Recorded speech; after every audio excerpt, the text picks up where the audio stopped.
Hello friends, let's detoxify mind smoothly में आपका स्वागत है। तो आज का टॉपिक बड़ा ही इंटरेस्टिंग है।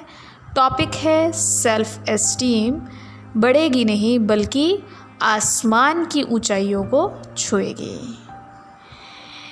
तो हर बार की तरह इस बार भी एक कहानी के माध्यम से इस टॉपिक को मैं क्लियर करना चाहूँगी। ये कहानी है एक गरीब किसान की। एक किसान जो कि किसी गांव में रहता था।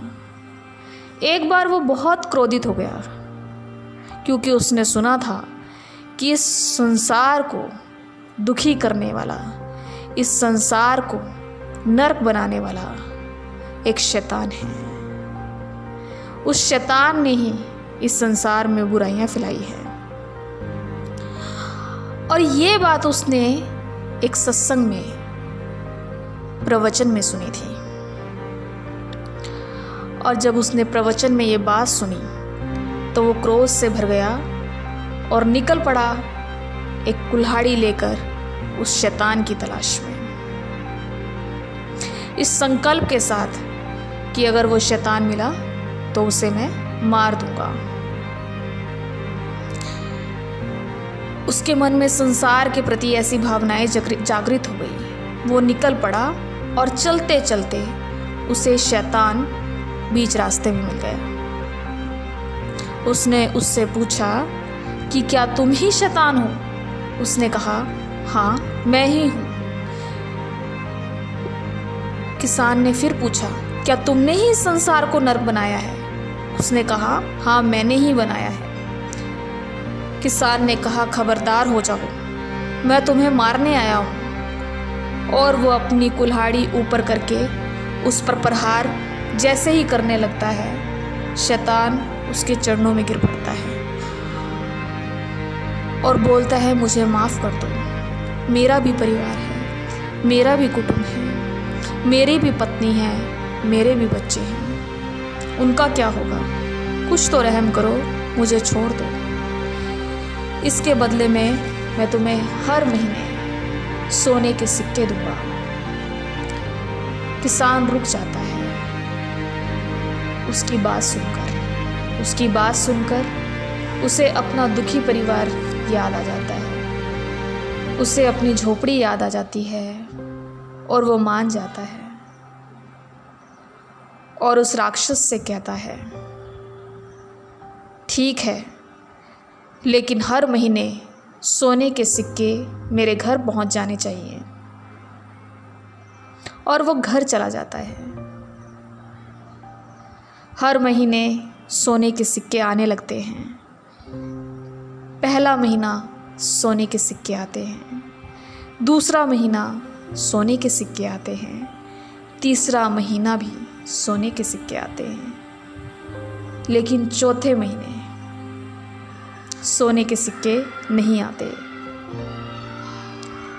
तो जब सोने के सिक्के नहीं आते तो किसान क्रोध से भर जाता है और फिर से निकल पड़ता है अपनी कुल्हाड़ी लेकर उस शैतान के सामने करने के लिए। शैतान उसे मिलता है, परंतु इस बार शैतान बहुत ज़्यादा शक्तिशाली दिखाई दे रहा था। वो शैतान से पूछता है, क्या तुम अपना वादा भूल गए? क्या तुम्हें मेरी कुल्हाड़ी याद नहीं? वो शैतान कहता है, मुझे तुम्हारी कुल्हाड़ी का कभी भी डर नहीं था। मुझे तुम्हारी कुल्हाड़ी का कभी भी डर नहीं था। अब तो मैं तुमसे बिल्कुल भी नहीं डरता। पिछली बार डरा था। वो तुम्हारी कुल्हाड़ी से नहीं, तुम्हारी नीयत से। पिछली बार जो डरा था वो तुम्हारी कामना से। पिछली बार डरा था तुम्हारी भावना से जो विश्व के प्रति थी, उससे डरा था, तुम्हारी कुल्हाड़ी से नहीं। तुम में जो सच्चाई थी उससे डरा था। तुम में जो शुभ चिंतन था संसार के प्रति, उससे डरा था। परंतु अब डरने का कोई कारण नहीं है, क्योंकि इस बार तुम स्वार्थवश आए हो। पिछली बार संसार के लिए आए थे, इस बार स्वार्थ के लिए आए हो। इस बार सिर्फ अपने घर के लिए आए हो। इसके लिए अब मुझे तुमसे डर नहीं लगता। कुल्हाड़ी नीचे करो, वरना तुम्हारी कुल्हाड़ी उठाकर तुम्हें ही मार दूंगा।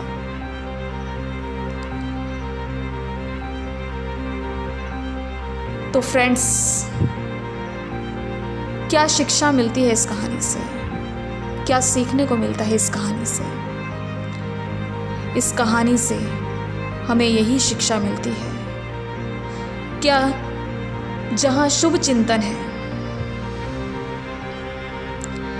वहाँ शक्ति है, वहाँ सामर्थ्य है, वहाँ कोई भी कुछ भी हमारा नहीं बिगाड़ सकता। लेकिन अगर व्यक्ति स्वार्थी है, सिर्फ अपने तक ही सीमित है, अपने घर तक सीमित है, अपने परिवार तक सीमित है, तो वहाँ निर्बलता आ सकती है। जितना ज़्यादा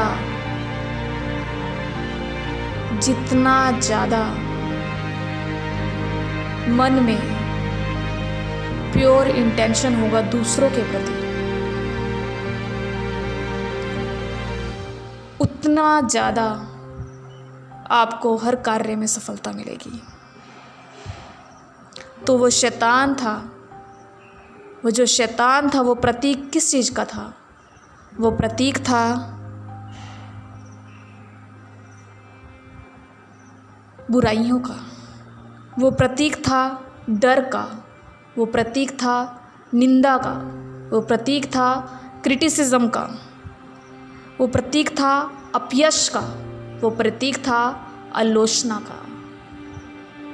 अगर फ्रेंड्स आपकी नीयत बहुत बड़ी है, आपकी नीयत बहुत ऊंची है, आपके इंटेंशन बहुत प्योर है, तो ये बुराइयां आपका कुछ नहीं बिगाड़ सकती। तो फ्रेंड्स, आई होप आपको क्लियर हो गया होगा। Thank you so much. Take care. अपना ध्यान रखिए। आपका दिन मंगलमय हो।